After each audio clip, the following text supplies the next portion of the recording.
Dr. Adrian Cross, a black surgeon at a prestigious hospital, faces a covert campaign of sabotage when powerful board member Richard Whitaker orchestrates a fabricated complaint against him, attempting to undermine his credibility and career.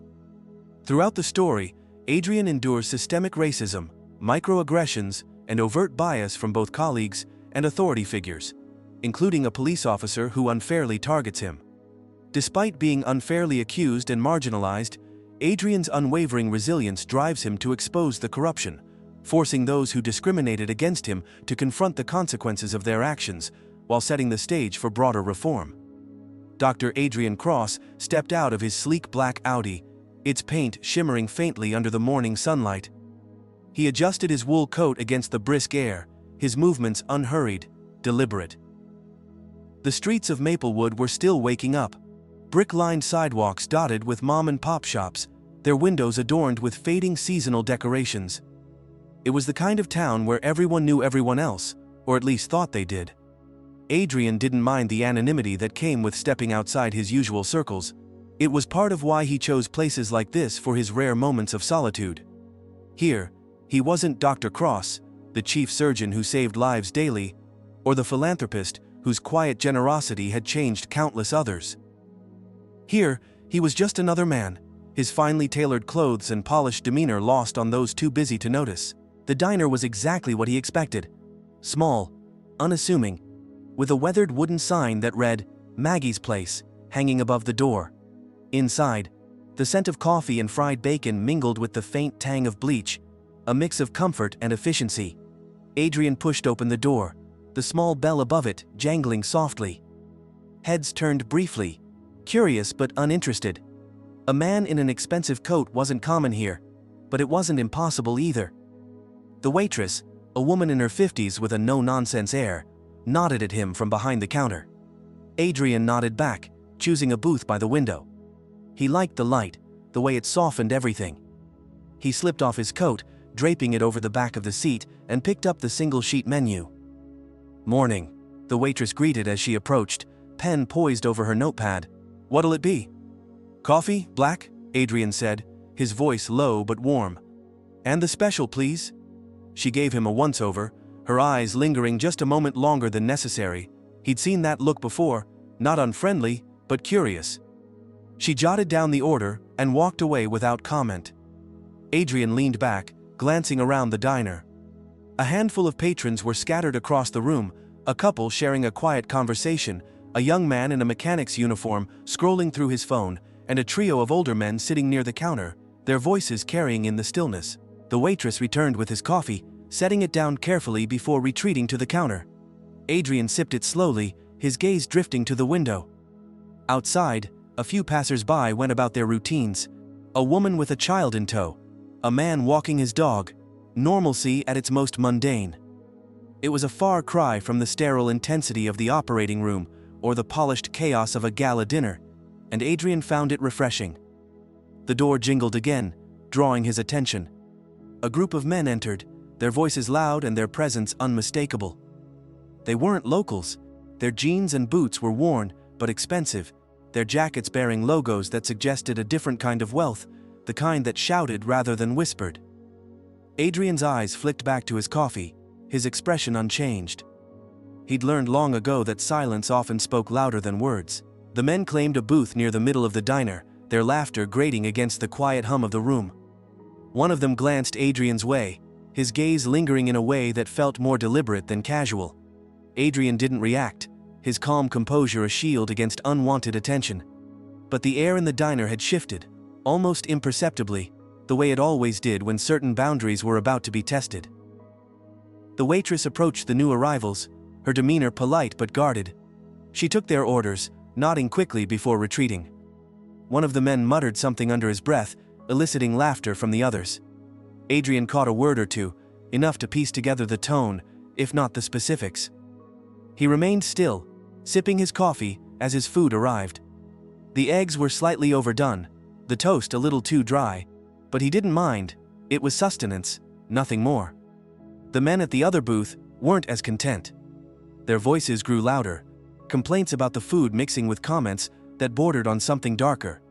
The kind of talk meant to provoke, To test limits, Adrian finished his meal, carefully folding his napkin before placing it on the plate. He glanced at his watch, noting the time but not hurrying.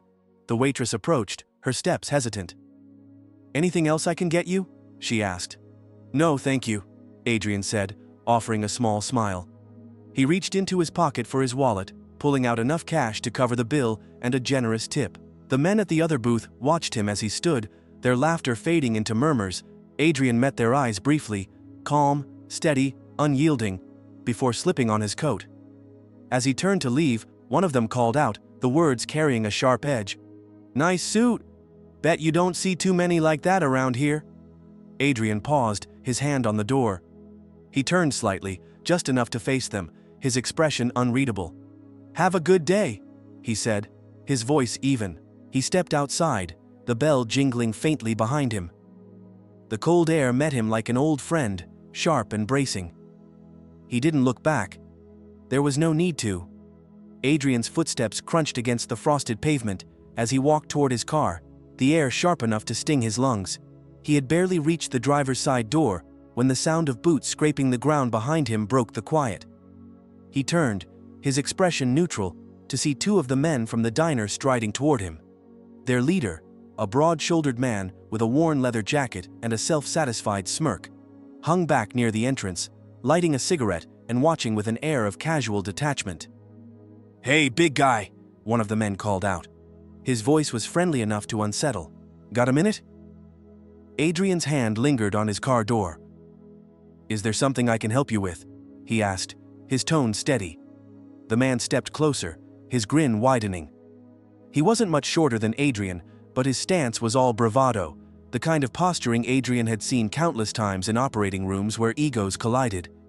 His companion, wiry and restless, stood a few steps behind him, bouncing on the balls of his feet like a boxer waiting for the bell. "Nice car," the man said, nodding toward the sleek black vehicle. "Bet it costs more than this whole town, huh?"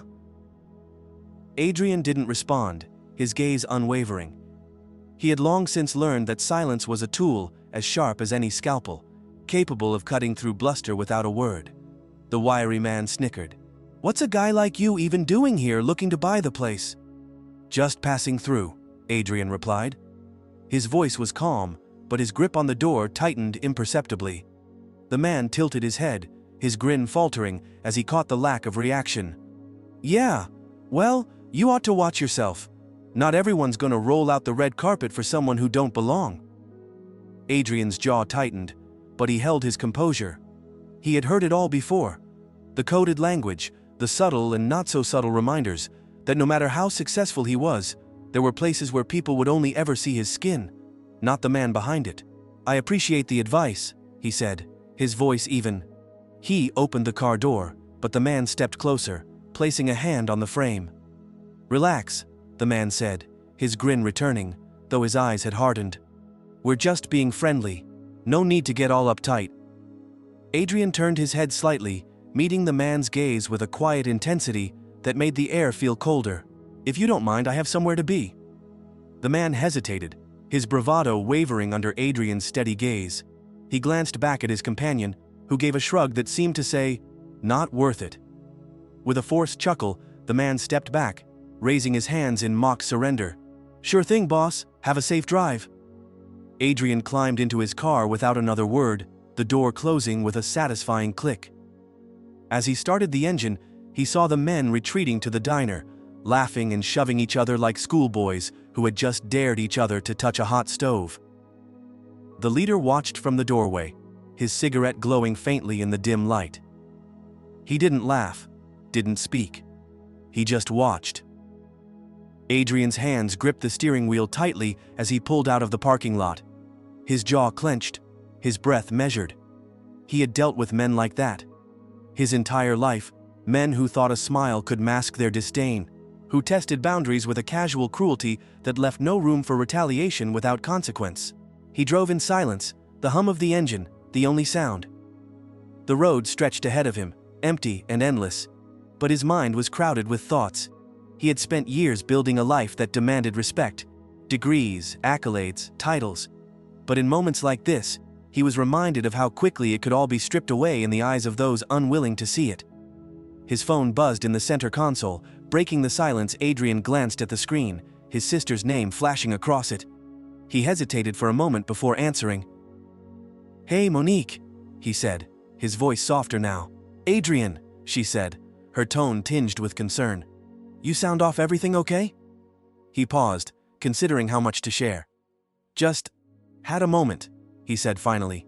"Nothing I can't handle." Monique sighed. "Was it another one of those moments?" Adrian didn't answer right away, but she didn't press him. She understood. She always did. "Just be careful," she said.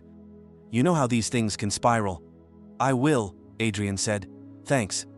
As the call ended, Adrian turned onto the main road leading back to the hospital. He hadn't driven far when the familiar blue and red lights flashed in his rearview mirror. His stomach tightened, a reflex he couldn't suppress, even after years of these encounters. He slowed the car, pulling onto the shoulder, and rolled down his window. The officer approached slowly, his hand resting on the holster at his side. Adrian kept his hands visible, gripping the steering wheel loosely as he stared straight ahead. "Evening," the officer said, his tone clipped.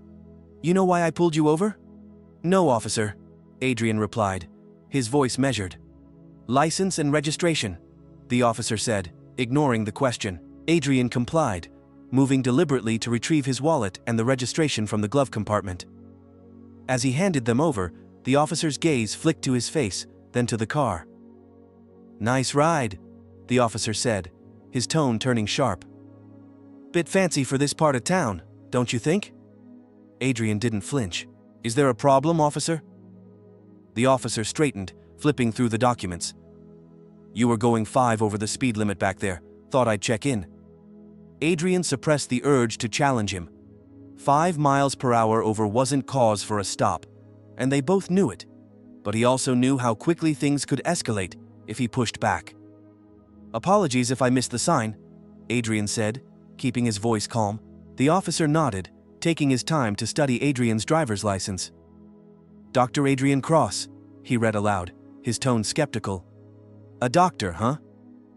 "That's correct," Adrian said evenly. The officer's lips twitched, a faint smirk appearing. "What kind of doctor?" "Surgeon." "Big job," the officer said, handing the documents back slowly. "Must make good money." Adrian took them without comment, his face a mask of composure. "All right," the officer said after a long pause. "Drive safe. Watch that speed." Adrian nodded, his grip tightening on the wheel as the officer returned to his cruiser. The interaction had lasted less than 5 minutes, but it lingered like a stain, a reminder of the delicate balance he had to maintain in moments like these. As he pulled back onto the road, the tension in his chest began to ease, replaced by a quiet resolve. He had learned long ago that his composure was both his armor and his weapon, a way to disarm those who underestimated him without giving them the satisfaction of a reaction. But there were limits to even his patience, and today, those limits felt dangerously close. The hospital loomed ahead, its bright lights cutting through the evening haze. Adrian parked in his reserved spot and took a deep breath before stepping out. He adjusted his coat, straightened his tie, and walked toward the entrance. Inside, the world was different. A world where his name carried weight, where his expertise was unquestioned. But the weight of the outside world followed him, a shadow he couldn't shake. And as he prepared for another night of life-saving work, he couldn't help but wonder how many more moments like these it would take before even his unshakable composure began to crack. Adrian adjusted his collar as he walked into the hospital lobby, the warm light and quiet hum of activity providing a stark contrast to the simmering frustration he had left behind on the road. The receptionist greeted him with a polite smile, but Adrian barely registered it, his mind replaying the events of the evening. The men at the diner, the traffic stop, the subtle but cutting reminders of a world that saw him as less than what he was. He nodded at a nurse as he entered the surgical wing, his polished shoes clicking against the tiled floor. As much as he valued the solace of his work, tonight, the weight of the outside world had followed him inside, and it didn't take long for that weight to press down harder. The intercom crackled. "Dr. Cross, report to conference room B. Dr. Cross, conference room B." Adrian frowned. That was unusual. Meetings at this hour typically weren't good news. He set his jaw, walking briskly toward the room inside, A group of senior staff and administrators were seated around a long table, their expressions ranging from uncomfortable to outright tense. At the head sat Dr. Philip Reeves, the hospital's chief medical officer. His usual genial demeanor was absent, replaced by a carefully neutral expression. "Adrian," Reeves began, as Adrian stepped inside, gesturing to an empty seat. "Please, have a seat." Adrian complied, scanning the room. Something was wrong. "We've received a formal complaint," Reeves said, his voice tight. "It's serious, and we need to address it immediately." Adrian raised an eyebrow, his pulse quickening. "A complaint from whom?" Reeves hesitated, exchanging glances with a woman to his left. A hospital attorney, Adrian recognized as Andrea Torres.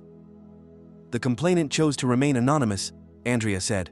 "But they allege that you've engaged in unprofessional conduct, specifically favoritism in patient care and misuse of hospital resources." The words hit Adrian like a physical blow. He blinked, stunned, before composing himself. "That's absurd," he said firmly. "My record speaks for itself. I've always prioritized patients based on their medical needs, nothing else." "We're not accusing you," Reeves said, raising a placating hand. "But these allegations can't be ignored. We're launching an internal investigation." Adrian leaned forward, his voice low but intense. "An anonymous complaint with no evidence, and that's enough to warrant an investigation?" Andrea's expression didn't waver. "We're obligated to take all complaints seriously." Adrian clenched his fists under the table. He knew this wasn't about a genuine concern for ethics. It was about perception. How one complaint could cast doubt. How someone who didn't want him here could use the system to undermine him. He could feel the eyes of his colleagues on him, some sympathetic, others cautious. But no one spoke up. "I'll cooperate fully," Adrian said finally, his voice tight. "But I expect this to be resolved quickly and fairly." Reeves nodded, but his expression suggested he wasn't so sure. "We'll keep you informed." As Adrian left the room, the tension in his chest had turned into a slow-burning fire.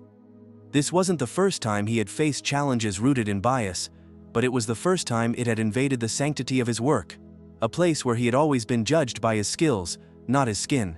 He returned to his office, closing the door behind him. Sitting at his desk, he let out a long breath, staring at the stack of files he had intended to review. His mind was racing, his emotions a mix of anger, frustration, and determination. Whoever had filed that complaint had done so with a purpose, and he needed to figure out who and why.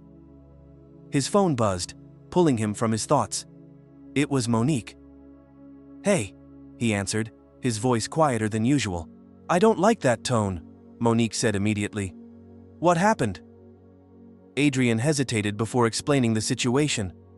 When he finished, Monique was silent for a moment. "That's not a coincidence," she said finally. "That's someone trying to put you in your place." Adrian nodded, though she couldn't see him. "I know. But I can't afford to react emotionally. That's exactly what they want." "You're right," Monique said. "But you also can't let this slide. You've worked too hard for someone to tear it down with a lie." Adrian exhaled, the tension in his shoulders easing slightly. "I'll handle it," he said. "I always do." "I know you will," she said softly.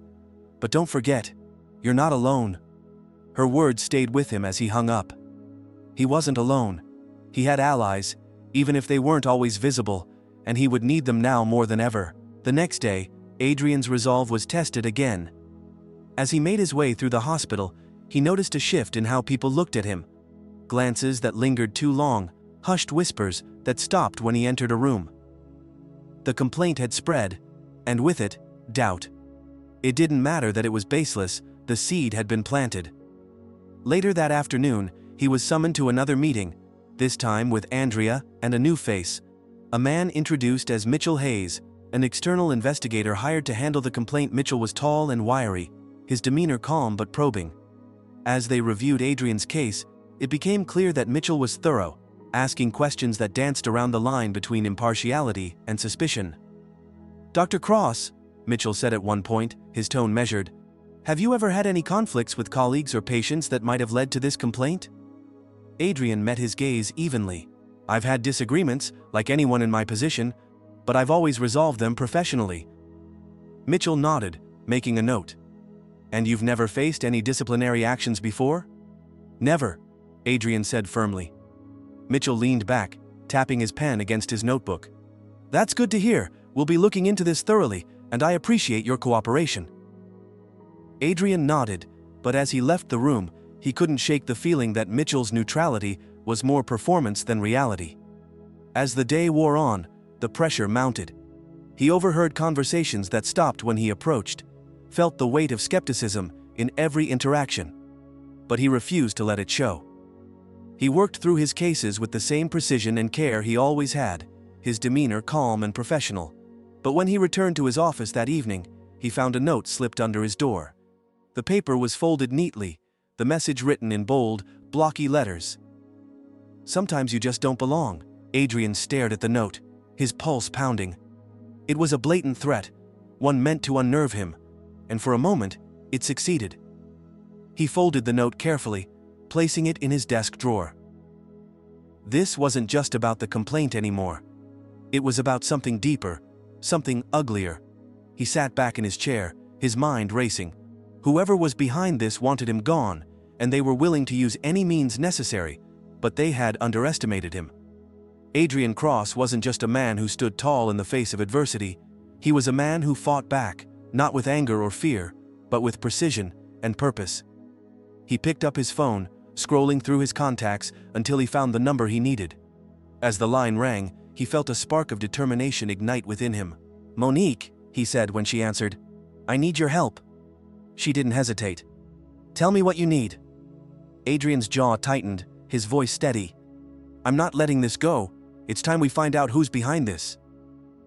As he hung up, the note in his desk seemed smaller, less significant. He wasn't afraid, he was ready, and he wasn't going to let anyone take away what he had worked so hard to build. Adrian Cross stood at the entrance to the hospital parking lot, his breath visible in the cold night air, as he stared at the flashing blue and red lights ahead.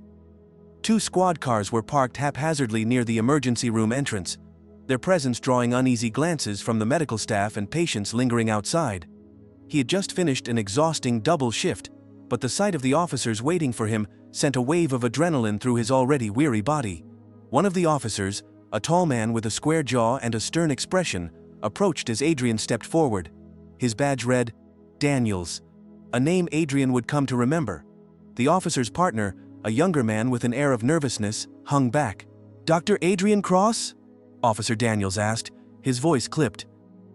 "Yes," Adrian replied, keeping his tone steady. "Can I help you?" Daniels pulled out a small notepad, flipping it open with exaggerated slowness. "We need you to come with us for questioning." Adrian frowned, his fatigue sharpening into confusion. "Questioning about what?" Daniels glanced at his partner, then back at Adrian, his expression unreadable.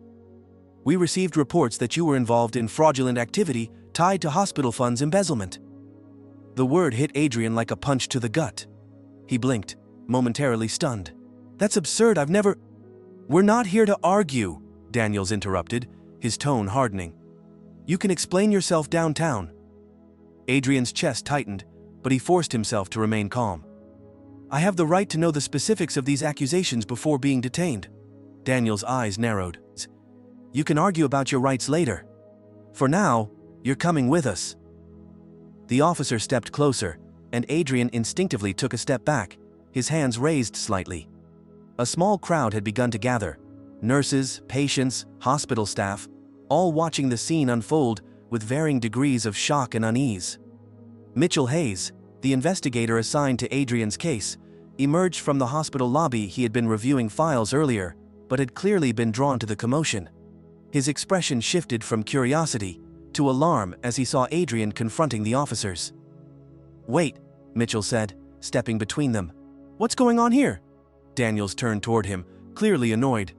"This doesn't concern you." Mitchell raised his hands in a placating gesture. "Actually, it does. I'm leading the investigation into Dr. Cross's case, and if this is related to that, I'd like to see the warrant or formal documentation authorizing this detainment." Daniels stiffened, his posture bristling with irritation. "It's a verbal order based on credible reports." Mitchell's brow furrowed. "Verbal orders don't hold up in court if you don't have paperwork. This could be considered harassment. The younger officer shifted uncomfortably, but Daniels held his ground, his expression darkening. "Look, we're just following up on a complaint. Are you saying we shouldn't investigate?" "I'm saying you should do it by the book," Mitchell replied firmly. He turned to Adrian. "Dr. Cross, I'd advise you not to say anything further. If they don't have proper documentation, they can't legally force you to go anywhere." Adrian's jaw tightened, but he nodded, keeping his gaze locked on Daniels. The officer's face was a mask of barely restrained frustration, and for a moment, Adrian wondered if he would push the issue. But the tension broke when Daniels stepped back, muttering something under his breath. "This isn't over," Daniels said, his voice low and pointed. He turned to his partner. "Let's go." As the officers returned to their cars, the crowd began to disperse, though the weight of their stares lingered. Adrian turned to Mitchell, his voice quieter, but no less resolute. "Thank you." Mitchell nodded. "I don't like how this is unfolding. Someone's gunning for you, and they're playing dirty." Adrian exhaled, his composure fraying slightly at the edges. "I know. And if I don't figure out who it is, they'll keep escalating." Mitchell hesitated, then spoke in a lower tone. "If there's anything you haven't told me, anything that might explain why someone's going to these lengths, you need to tell me now." Adrian met his gaze, his expression hardening. "I've lived my entire life knowing that someone, somewhere, will always think I don't belong. That's the only explanation I have." Mitchell's eyes flickered with something, sympathy perhaps, or understanding. "Then we need to get ahead of this. I'll dig deeper into the complaint and see if I can trace its origin." As Mitchell walked away, Adrian stood in the parking lot, the cold seeping into his skin. He glanced at the hospital's facade, a place that had once felt like a sanctuary, but now felt more like a battlefield. The lines had been drawn, and he was at the center of a fight he hadn't asked for. The next morning, Adrian sat in his office, poring over patient files in an attempt to focus. But his mind was elsewhere, replaying the events of the previous night. His phone buzzed, and he picked it up to see a message from Monique. "Call me ASAP, found something." Adrian dialed her number immediately. Monique answered on the first ring. "I ran some background checks like you asked," she said, her voice brisk. "The name tied to the anonymous complaint, it's a fake, but I dug a little deeper and found connections to someone on your hospital's board." Adrian's stomach sank. "Who?" "Richard Whitaker," Monique said. "He's got a history of making things difficult for black professionals in leadership roles, and he's been publicly critical of the hospital's diversity initiatives. Something you've been a big part of." Adrian leaned back in his chair, his mind racing. Richard Whitaker was a powerful figure with deep ties to the hospital's donors. If he was behind this, it wasn't just personal, it was strategic. "Why go through all this trouble?" Adrian asked, though he already suspected the answer. "Because you represent everything he doesn't want," Monique said bluntly. "A black man in a position of authority, setting an example for others, he doesn't just want you gone. He wants to make sure no one like you replaces you." Adrian's grip tightened on the phone. "Then we need proof." "I'm working on it," Monique said. "But be careful. If he's willing to weaponize the system against you, he won't stop until he gets what he wants." As Adrian hung up, his resolve hardened. Whitaker might have power, but Adrian had something stronger, a lifetime of fighting battles just like this one. And this time, he wasn't fighting alone. Later that evening, Adrian walked into a board meeting, his head held high. The tension in the room was palpable, the board members exchanging uneasy glances as he took his seat. Whitaker sat near the end of the table, his expression unreadable, but his presence suffocating.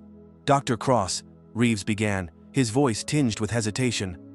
"Thank you for joining us. We're here to discuss the progress of the investigation into the complaint against you."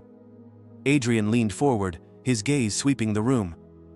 "Before we proceed, I'd like to address something." Whitaker raised an eyebrow, his lips curving into a faint smirk. Adrian met his gaze head-on. "I've uncovered evidence suggesting that the complaint against me was fabricated," Adrian said, his voice steady but firm, "and that it was orchestrated by someone with ties to this very board." The room fell silent, the weight of his words hanging in the air like a storm cloud.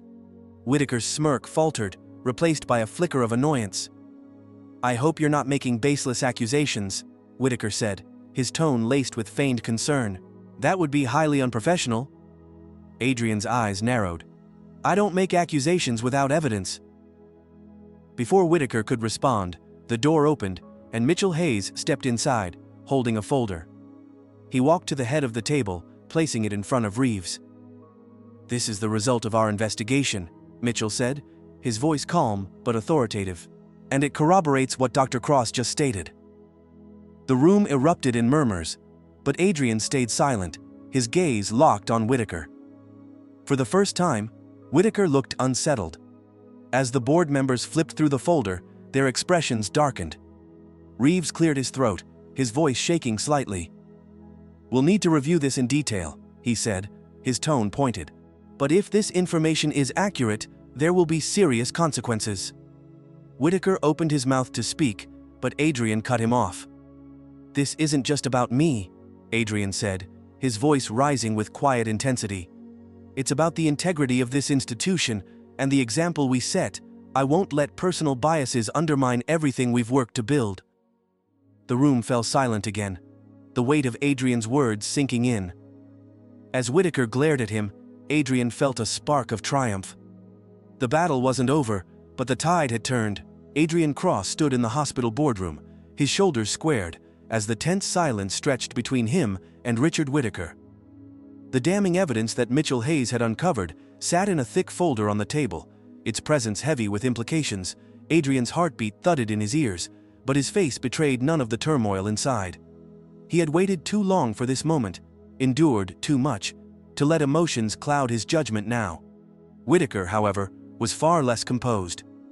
His once smug demeanor had evaporated, replaced by a veneer of barely contained fury. He leaned forward in his chair, his fingers gripping the edge of the table. This is preposterous, Whitaker said, his voice cutting through the tension. I won't sit here and listen to baseless accusations.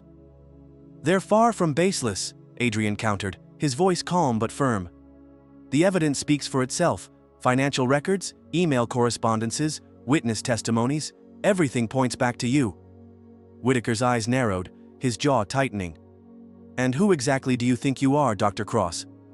Do you really believe you can stand here and lecture me? You're nothing but... Careful, Adrian said, his voice like steel, stopping Whitaker mid-sentence. Choose your words wisely. The room went silent again, all eyes on the two men. Whitaker's face flushed red, his mouth twisting into a sneer. You think you can come into this institution, take what isn't yours, and throw around baseless accusations? I've been on this board for 20 years. You're just a... A what? Adrian interrupted, his voice rising slightly, but still controlled. Say it. Whitaker's glare intensified, but he didn't finish the thought. Adrian stepped closer, his presence commanding. You've spent years hiding behind your position, using it to tear down anyone who doesn't fit your narrow definition of belonging.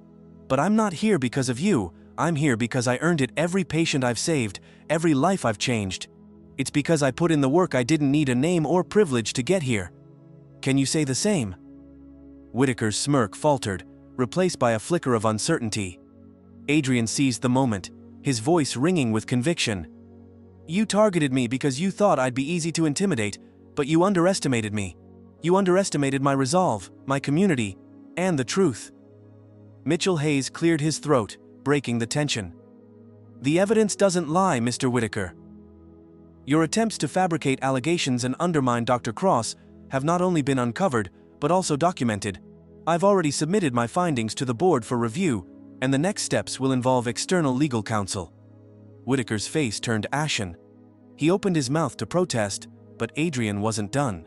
This isn't just about me, Adrian said, addressing the room. This is about every person who's ever been told they don't belong, who's had to work twice as hard to be taken seriously.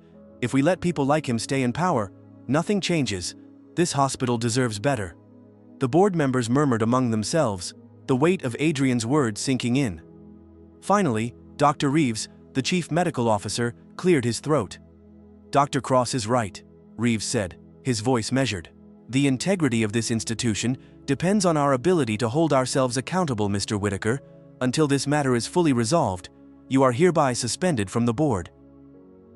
Whitaker shot to his feet, his chair scraping loudly against the floor.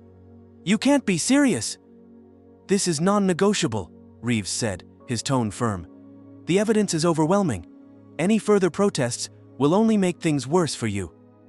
Whitaker's mouth opened and closed, like a fish gasping for air. Finally, with a sharp glare at Adrian, he grabbed his briefcase and stormed out of the room, slamming the door behind him. The silence that followed was deafening. Adrian exhaled slowly, the tension in his chest finally easing. Reeves turned to him, his expression softening. "Dr. Cross," he said, "thank you for your patience and professionalism throughout this process. I can't imagine how difficult this has been for you." Adrian nodded, his voice steady. "I just want to do my job and serve my patients. That's all I've ever wanted." Reeves nodded in understanding, but the room still felt heavy. Adrian wasn't naive.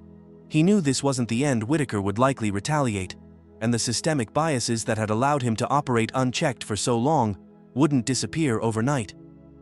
But for now, he had won a crucial battle. As Adrian left the hospital that evening, the cold night air felt different. Sharper, cleaner, almost invigorating. He walked to his car, his shoulders squared and his head high. He knew this victory was just one step in a longer journey, but it was a step worth taking. He was nearly to his car when a voice called out behind him. "Dr. Cross." Adrian turned to see Officer Daniels leaning casually against a patrol car parked nearby, his arms crossed over his chest. The sight of him sent a ripple of tension through Adrian's body, but he kept his expression neutral. "What do you want?" Adrian asked, his voice calm but firm. Daniels straightened, a smirk playing at the corners of his mouth. "Just wanted to congratulate you, heard you had a big win tonight." Adrian said nothing, his eyes narrowing slightly. "But don't get too comfortable," Daniels continued, his tone dripping with condescension. "Guys like you always get a little too confident, and when you do, someone's always there to remind you where you belong." Adrian stepped closer, his gaze locking onto Daniels. "And where do you think that is?" Daniels's smirk widened. "Not here." For a moment the two men stared each other down, the air crackling with unspoken tension. Then Adrian spoke, his voice low but filled with quiet strength. "You're right," he said. "I don't belong here, I belong up there." He gestured toward the hospital behind him. "Saving lives, making a difference, proving that no matter how many people like you try to hold me back, I'll keep moving forward." Daniel's smirk faltered, and Adrian stepped even closer, his voice dropping to a near whisper. "Men like you can try to intimidate me, but I've faced far worse than you, and I'm still here."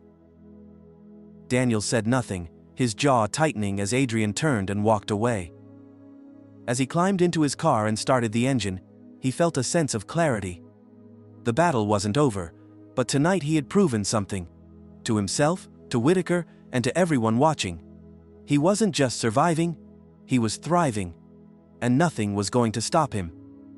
The next morning, Adrian Cross arrived at the hospital with a renewed sense of purpose. The weight that had hung heavy on his shoulders for weeks had begun to lift. Richard Whitaker's influence was waning, and the board had taken decisive steps to investigate his actions further. But Adrian knew there was still work to be done. As he stepped into the lobby, he noticed a group of colleagues gathered near the reception desk. Conversations hushed as he passed, and heads turned with expressions of respect and something else: admiration. It wasn't the kind of attention Adrian sought, but it was a reminder that his fight hadn't gone unnoticed. Mitchell Hayes was waiting for him in his office. The investigator's typically reserved demeanor was softened by a faint smile as he gestured to a stack of papers on the desk. "Thought you'd want to see this," Mitchell said, handing Adrian a summary of the board's preliminary findings.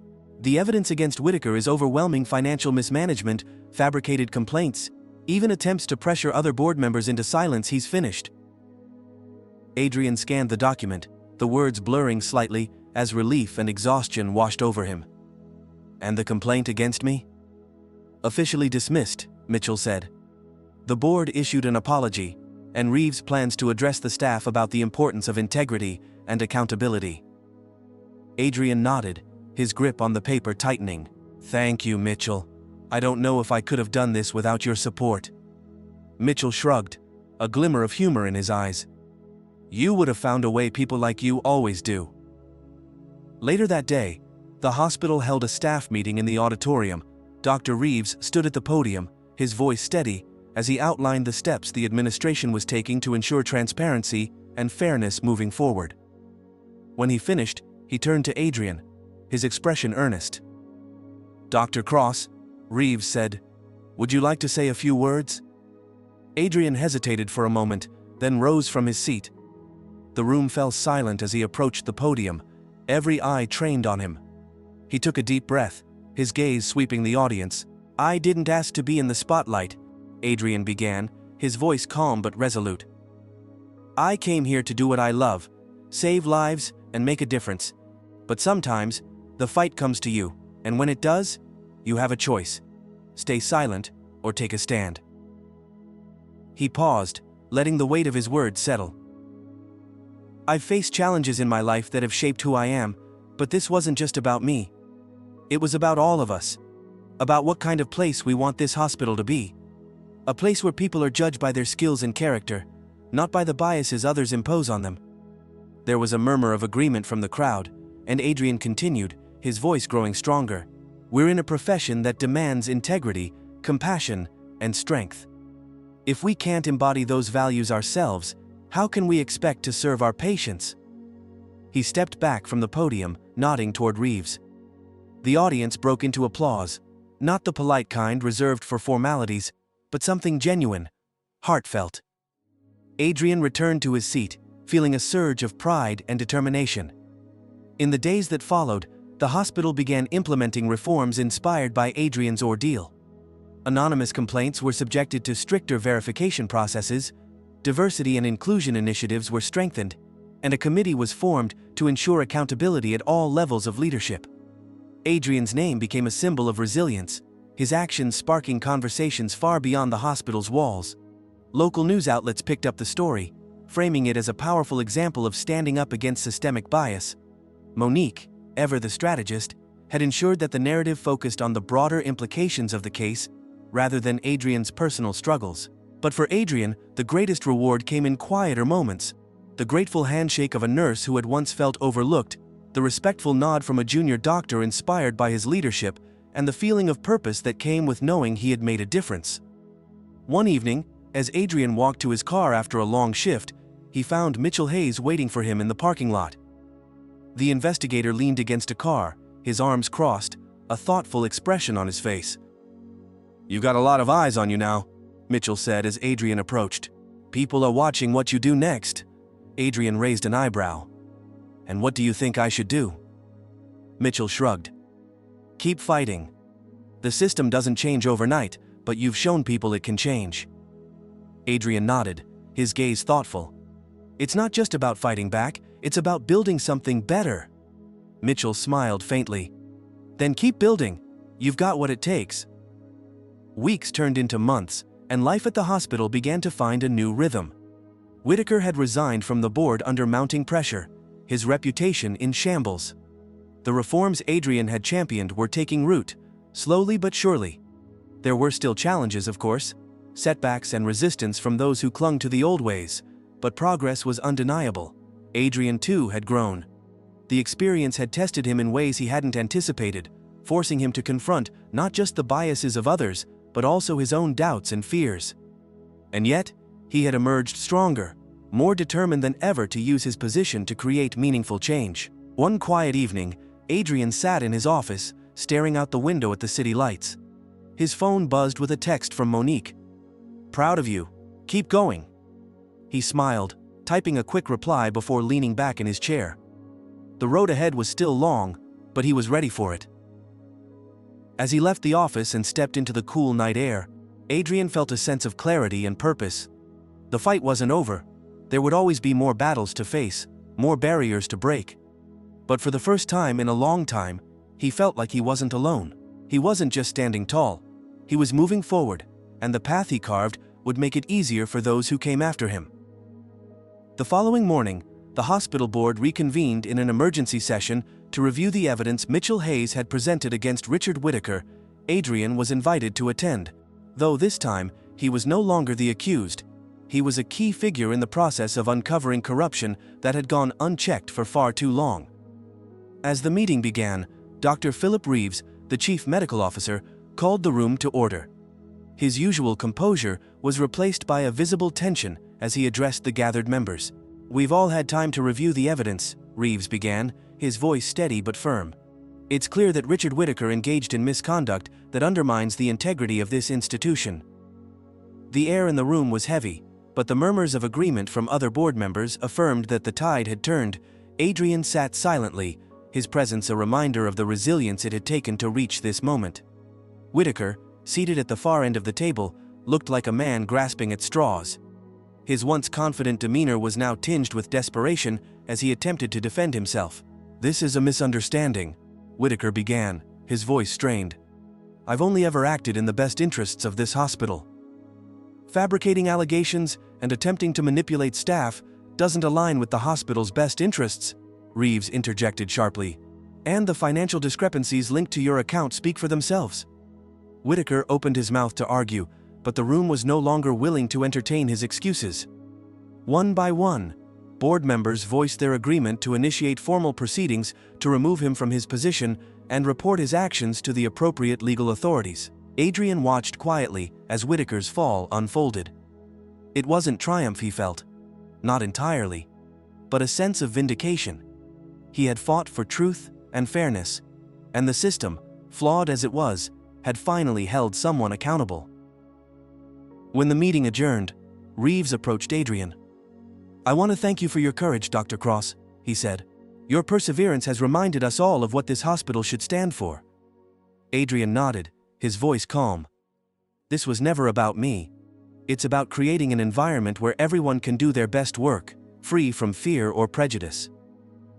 Reeves smiled faintly. "And you've helped us take a step toward that." In the weeks that followed, the hospital underwent significant changes.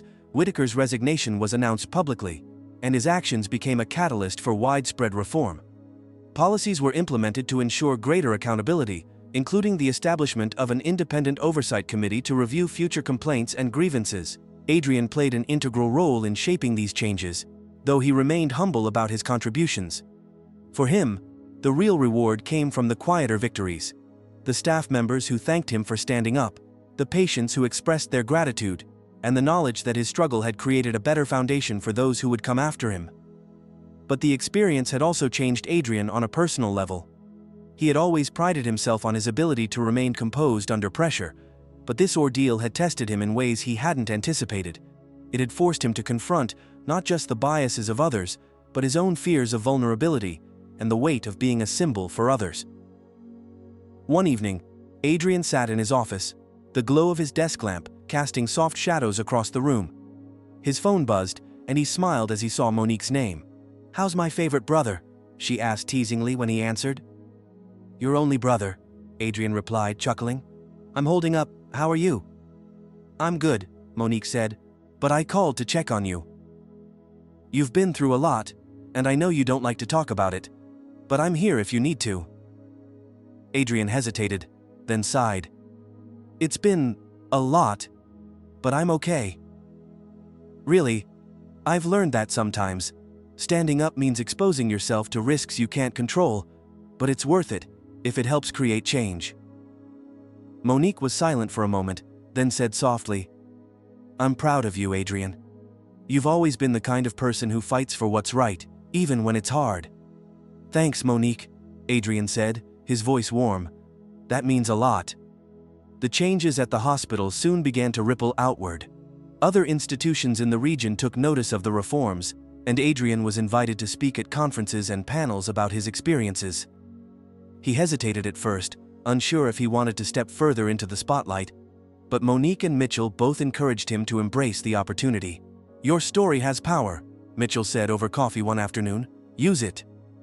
And so, Adrian began sharing his journey, not to seek attention, but to inspire others to challenge injustice and work toward a better future. His talks resonated with audiences, sparking conversations about systemic bias and the importance of resilience in the face of adversity. Despite these strides, Adrian knew the fight was far from over. Whitaker's influence may have been diminished, but the systems that allowed people like him to thrive still required vigilance and reform. Adrian made a commitment to continue advocating for change, both within the hospital and beyond. One day, as Adrian was leaving the hospital, a young medical student approached him in the lobby. The student, a nervous but determined young man, introduced himself as Marcus and explained that he had been inspired by Adrian's story. "I've always wanted to be a surgeon," Marcus said, his voice earnest. "But I wasn't sure if someone like me could make it in this field. Seeing you stand up for what's right, it gives me hope." Adrian felt a surge of emotion as he shook Marcus's hand. "You belong here, Marcus," he said firmly. "Don't let anyone tell you otherwise." As Adrian walked to his car, the encounter stayed with him. It was moments like these that reminded him why he fought so hard, why he endured the struggles and challenges. It wasn't just for himself, it was for the people who would follow, the ones who needed someone to pave the way. Months later, Adrian stood on the steps of the hospital, watching as a new plaque was unveiled in the lobby. It read, "In recognition of Dr. Adrian Cross, whose courage and integrity helped build a more just and inclusive future." Adrian felt a mix of pride and humility as he read the words. The plaque was a symbol, not of a single victory, but of a journey that would continue. He turned to see Monique standing nearby, her smile wide and proud. "You've come a long way," she said. "We've come a long way," Adrian corrected. "This isn't just my story, it's all of ours." As he left the hospital that evening, Adrian felt a sense of peace. The road ahead was still uncertain, but he was ready for whatever came next. His journey had shown him that change was possible, even in the face of overwhelming odds. And as long as he had the strength to keep moving forward, he knew the fight was worth it.